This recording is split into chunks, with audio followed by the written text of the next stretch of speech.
All right, well, here's a few news stories that caught my attention. Um, this man contacted me. I think it's a man. Anyway, this person contacted me, took my classes at Hope, and has started a tech support website and is looking for people to hire to help with that website. And there's a Easter egg on this page. I found it. If you hunt around on this page, you'll find a clue that takes you to a sort of CTF challenge you can perform in order to apply for a job with him doing tech support. So that's kind of a fun thing. You might want to check that out. And so they made a chip which is a memristor using graphene. Memristors are incredibly exciting. I actually lost my computer on an airplane because I read an article about memristors. Memristors would seem to be the perfect hardware for doing AI before the current generation of large language models, because memristors are both storage and processing in the same unit. That as you pass current through them, they build up a larger and larger charge, so they do an integral of the current going through. And these would be the things that act the most like the real neurons in your brain and would be good for AI. And then also, the structure of these things is such that they can take very high temperatures without degrading. So they're brand new devices, and of course, they haven't, you know, haven't figured out how to manufacture them in quantity or anything. But if they're successful to solve the difficulties, they may be a way to make AI much better and cheaper. So every morning I wake up, my AI. Now, this is a video which I highly recommend watching. I listened to it as a podcast. They interview the ex-Amazon AI leader, and she explains the current Silicon Valley towards AI agents, which is that you have to get used to using them. She explains how to get them going, how she has a fleet of agents running all parts of her life, and how to get started. And I'm going to try and do this and give it to my students in AI. We should all be getting used to this. It's very good as an introduction to the modern world. So her agents are scouring. First, she talks a lot about customizing the agent so it knows your personality and your values, which is the thing in Silicon Valley. So it becomes like a personal assistant that knows what you like.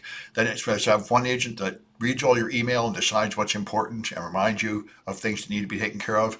Another one that scours the internet and finds all the news you need to know and tells you about it and things like that. So I'm going to try and set some of that up and see how it works and add it to my classes as projects. Um,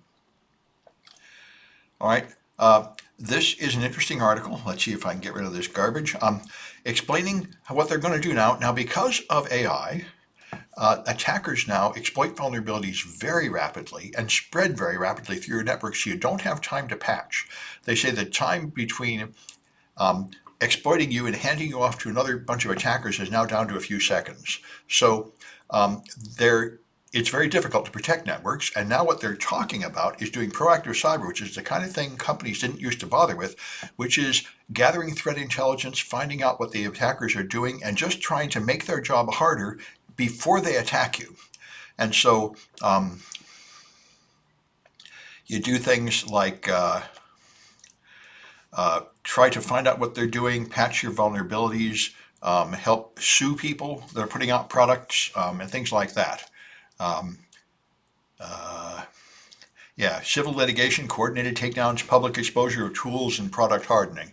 So this is the kind of thing that companies have not been doing, which is thinking about the future. Instead of just reacting to every one attack as an emergency, actually doing something to try to degrade the attacker's capabilities in advance.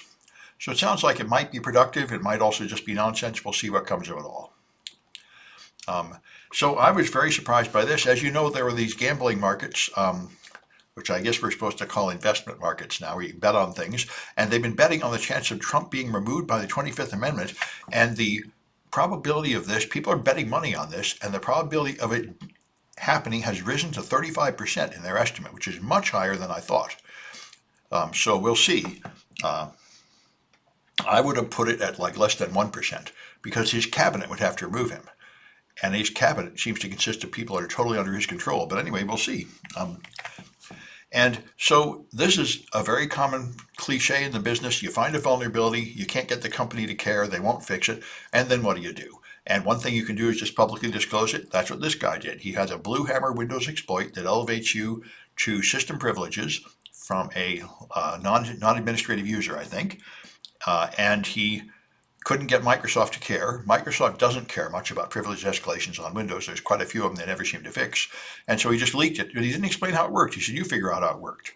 But it apparently does work. People have tested it. They say it works on Windows clients like Windows 11, but not on the server. So anyway, that's kind of interesting. Although, if you use Metasploit, you can pretty easily escalate privileges anyway, because there are other techniques that Microsoft never seems to patch. But anyway, so here we're back to these prediction markets like Kalshi, and there are other ones.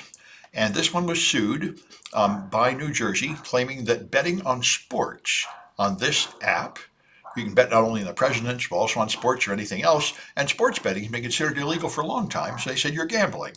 But they seem to win in court, declaring that it's not gambling. It is like buying a commodity.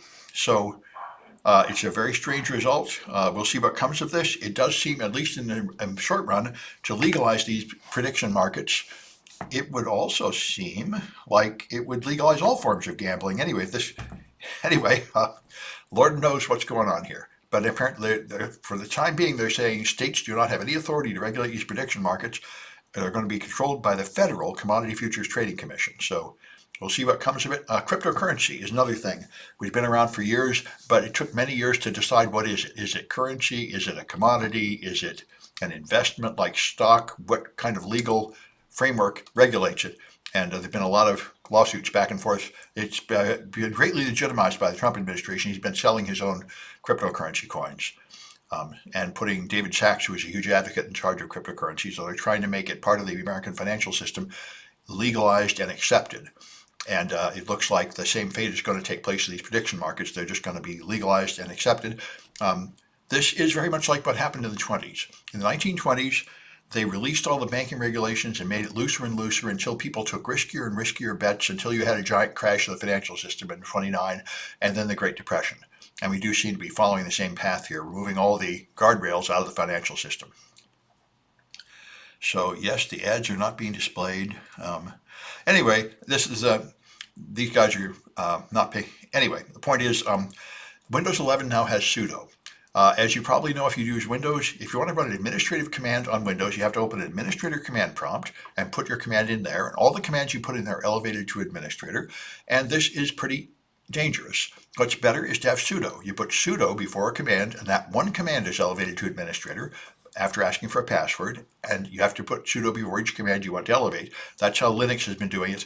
I checked since 1985. So Microsoft, 41 years later, has finally caught up and added sudo to Windows 11. So it'll make it safer to use command line tools in Windows if you turn it on. And so since OpenAI has decided to add ads to their chatbot, so it'll put ads in the response.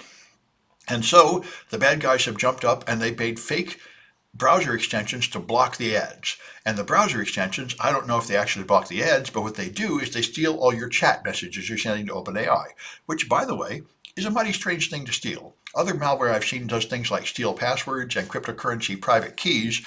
It's not clear to me that getting the information you're sending up to ChatGPT is particularly valuable, but that's what they're stealing. So it's rude. You probably don't want them getting it, although are people sending secrets up to ChatGPT? I certainly hope not. But if they are, they're getting stolen by someone else. In general, if you send secrets up to ChatGPT, you should consider them exposed anyway. But regardless, that's what this stuff does. All right, let me stop this.